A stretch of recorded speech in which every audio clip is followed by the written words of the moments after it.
Il ne s'agit pas de discuter des scores relatifs. Ce discours est tenu partout en France, comme vous l'avez dit, pas seulement par ceux qui ont perdu. Je vous invite à regarder la pétition organisée qui s'appelle 50 millions d'électeurs, qui regroupe un grand nombre d'élus et notamment des maires qui ont été réélus dès le premier tour et qui déplorent que 75% parfois de leurs administrés n'aient pas pu se rendre aux urnes. Ce discours, il est tenu aussi par de grands constitutionnalistes, des membres du Conseil constitutionnel qui considèrent que cette abstention a créé une rupture d'égalité de vote.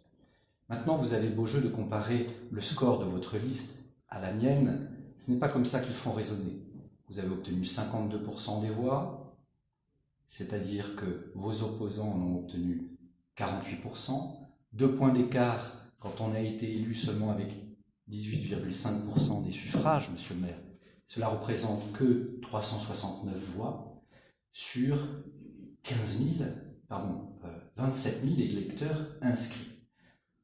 Si il vous avait manqué 360 voix, ou si à gauche il y eut 400 électeurs supplémentaires, vous n'auriez pas été élu au premier tour, monsieur le maire.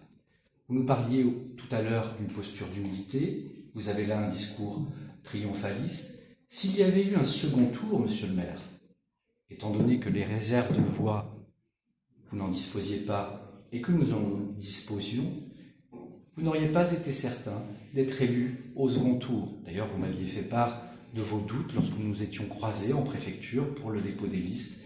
Vous étiez bien moins confiant que vous ne l'êtes aujourd'hui.